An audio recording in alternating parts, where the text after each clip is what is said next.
Welcome to the new episode of WhatsApp program. Today we have a very special guest in our studio, Mr. Stephen Lecce. He's a young politician. During the last elections, he was elected as MPP from King Vaughan riding, and now he is Parliament Assistant to Minister of Infrastructure, and also he is Special Assistant to our Premier Doug Ford. Mr. Stephen Lecce, welcome to our studio. Thank you so much for having me. It's my pleasure. Okay. So Mr. Ford's government has completed 1 year recently. Many promises were made. What do you think? How could the government achieve or any biggest achievement of the government during this last 1 year? I think the single greatest achievement of our government is on the economy. We campaigned with a focus on lowering taxes, creating private sector jobs, and unleashing the economic potential of people and small businesses in the province. After 15 years, and I say this respectfully to the former Premier Kathleen Wynne and Dalton McGuinty, we saw our economy and our families take a hit. Incomes were the slowest rising in the country. We have an unemployment rate for young people that is twice the national average. Young people can't afford homes. You know the problems as well as I do. The focus today should be maybe more on the solutions. And I really want to make the case that in the first year, we have really, I think, just started to see the success. We have created the conditions for over 190,000 private sector jobs, overwhelmingly full-time jobs, overwhelmingly good-paying jobs in the province of Ontario, helping people in the 905, in the GTA, in Brampton, in Vaughan, and communities across Ontario, and for young people to get good jobs related to their skills. So mission number one was grow the economy. We are leading the nation in economic growth. We lead the nation in job creation. Over 50% of jobs created in this nation are created right here in Ontario, and I'm proud that we are doing all the things that create the conditions for jobs and for business to grow. I think we are helping to ensure our businesses have a competitive advantage. That's the big reason why we oppose Justin Trudeau's carbon tax. We think the Prime Minister imposing a tax on families, on seniors, on fixed income for middle class people, but also on our business sector, puts them at a disadvantage compared to our trading partners around us. So we're fighting for the taxpayer. We're making this economy work for everyone, and we're bringing people up. And I think that's a very positive thing. And it motivates me going into year two, because we need to do a lot more to really ensure that the best days of this province are ahead of us. Okay, there are some unpopular decisions also. There are allegations that government is on cuts in the families and in the healthcare sector, cuts in the education sector. What do you think about that? Well, look, I think, I've heard that narrative, and it's a convenient narrative for the Conservatives, but it's not an accurate one, because I think when you look at the numbers, you mentioned healthcare. In healthcare alone, the Minister of Health, the Deputy Premier, talk about a priority for the Premier of Ontario to make his Health Minister, Christine Elliott, the Deputy Premier, is investing an additional $1.3 billion to make our healthcare system work, to ensure that at Brampton Civic and at hospitals across Ontario, that no longer do you have to get healthcare in a hallway, which is a legacy of the Liberals. I mean, we believe that we're making those investments. We're adding over $250 million in home care, so that for seniors that need care in their homes, we're making it more accessible, more dependable. Mental health is a big priority for my family and for many people. I'm sure many of your viewers. Mm-hmm. We want to end the stigma. We want especially young people on campuses to get the support they need. Right now, when we came to power, a young person on a college university would wait 18 months to see a counselor. Totally unacceptable. And as you know, sometimes time could mean, it could be very critical in the context of someone's life. And so, you were talking about the carbon tax. So government is confronting with the federal government. We were hearing today that mostly Canadians, they want to bring some improvement in the climate change, a big issue for the country. Yeah. Yes, they are not willing to pay the taxes for that. So how the government is dealing with this issue? So to your last question to this question, I think the commonality is we're making the investments necessary. In healthcare, we're making new investments. We're building 60 new hospitals or renovating existing ones. On the environment, we're investing in the protection of our land, our water, and our air. We believe climate change is real, and I believe, as a younger politician, a young conservative, that we need to make sure that our environment is protected for the next generation. Just like I believe we should protect the economy for the next generation, we shouldn't leave our kids with debt, economic debt. We shouldn't leave them with ecological debt. Now, the Liberals, as you know, left us with a very large deficit and large debt, so we have a lot of heavy lifting to do, a lot of tough decisions. We believe we have to do more to reduce our emissions. But Ontario is the leader in the nation on emission reductions. We've reduced emissions by 22%. We're almost at the finish line when it comes to meeting our Paris targets. What we disagree with Prime Minister Trudeau, respectfully, is that raising taxes on middle-income families, on single moms, on low-income seniors, on pensioners is not a responsible environmental policy. It's simply a tax grab, and it's a way to increase monies for the state. So we are fighting that.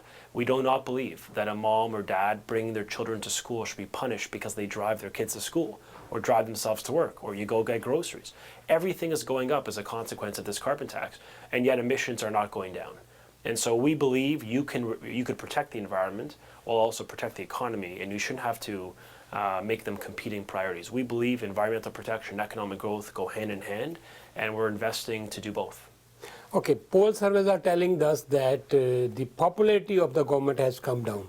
Are you agree to that, or how you take that? You know, I always think that the only poll that ultimately matters is the one on election day. I know you've heard this before, but at the end of the day, look, in government, you know, we're going to make decisions that people will like, some decisions they will like less. That's just the ebb and flow of politics. I'm not going to be, you know, too fixated on polls. I care about following through on our commitments, and we campaigned to reduce the deficit so we can live within our means, just like your viewers do at home every day. We have to balance our budgets. We campaigned to grow the economy. We campaigned to invest in healthcare and to make sure that our young people could achieve their potential. We're doing all those things. And I think it's important politicians of all stripes follow through on their word. Last government announced some funding for university in Brampton. That was one of the biggest demands of Bramptonians. The funding was taken back by the government right after they sworn in. So what is the status of the university? What do you think that, will Brampton get the university? Yeah, I just think it's important to remember when that happened. The former Liberals were in power for 15 years. And for 15 years, they did not invest in post-secondary institutions in Brampton. And then months before the election, without any money allocated for that commitment, they announced a university in Brampton. And so it's easy to make announcements. Look, it's easy to write checks, as you know, personally, in government and business. It's difficult to, have to make those difficult decisions to live within one's means. So I appreciate that they made the commitment in the final months on the back of a napkin. No one really believed that it was going to get done. There is truth that Brampton has a very fast-growing population, young community here. It's a beautiful community, diverse. That's why we're building new schools in Brampton. It's why we're extending the 427 on the east side of Brampton. It's why we're doing a lot, I think, to support healthcare investments in Brampton and Brampton Civic. With that said, the student population, university population is reducing in Ontario, and there's a lot of options, including Ryerson, U of T, and York. And as a young legislator, I was proud that the first legislation I passed was to end the longest strike at York University, which the Liberals did nothing. For the longest strike in Canadian history, we ended it in the first month of being in government last summer. So we're investing in our young people. The biggest priority for me, for young people, is getting them a decent job that has a good income. And if we could focus on incomes and better jobs, we actually could help unleash the potential in our young people. When it comes to universities and colleges, my priority is making it affordable. I appreciate, we want to have it in our backyards, and I think, as the government has said, once we return to balance, we could actually have that conversation. We can hope for that. Well, I think we should have that discussion when we have a balanced budget. But for me, in the meantime, what are we doing to help young people get into college, university? Well, we cut tuition by 10%. I may not be the oldest politician, but in my life on this earth, no government, including a Conservative, has cut tuition rates. We're the first, not Kathleen Wynne, not Dalton McGuinty. We're the first to cut it by 10%, to put $1,000 at York University for a social science degree. That's a lot of money every single year back in your pocket as a parent or as your child. And so we're doing what we can to make it affordable, but we're also having a reality that we have a massive deficit, and we have to be honest with each other. When you're spending $1 billion a month on interest alone, when the fourth largest expenditure in the budget of Ontario is interest. I mean, look, any reasonable person, it doesn't matter your politics, I think any reasonable common sense person would say, look, that's not sustainable. You cannot continue on that path. And I don't want our children and grandchildren to have to make choices between service cuts or tax hikes because we today couldn't live within our means. So we're going to continue to invest in infrastructure so people in Brampton and Peel could get to college and universities across the GTA. We're going to continue to cut tuition and make it more accessible. And we're going to continue to invest in the people of Brampton by cutting their taxes. We think those are the responsible things to do. And we're going to continue to fight for this community because we know that there's more to do here. We know that after many years, they were ignored. And I think you've got guys like Amarjot and Pramit Sakaria, just very decent, hardworking men who care deeply about this community. And trust me when I say they use their voice to fight for this community. So I know that they're making this community proud. Okay, Brampton's Mayor, Mr. Patrick Brown, has started a campaign along with his councillors. They're fighting for another hospital or better health services for Brampton. We know that Mr. Brown and Mr. Ford, they don't get along good with each other. So people are realizing or feeling that Brampton is suffering because of that. What do you have to say on that? We work right across party lines with municipal leaders. Look, it doesn't matter the politics of the municipal mayors. At the end of the day, we have a responsibility as a province to work with them in good faith. Can we expect another hospital for Brampton? I think you could expect new investments in healthcare to reduce hallway healthcare. I mean, the fact is 1,000 people today, including in Brampton, but across Ontario, are in a hallway today. That's the inherited legacy under the former government, just the broken system we inherited. And so I agree with you, we've got to do more in Brampton across the country. And one of the first announcements we made was to put new monies into hospitals. We're expanding and retrofitting and building 60 new ones.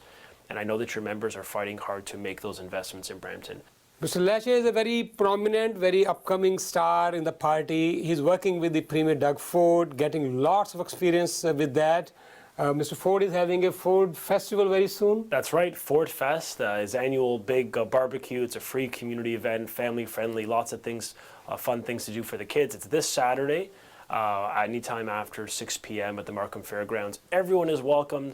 Please register in advance. And I just want to wish you, your team, as well as all your viewers, a very happy Canada Day. Thank you for your community's contribution to building this country. We're all better off for it, and God bless. Thank you. Thank you so much for coming to our studio. Thank you so much.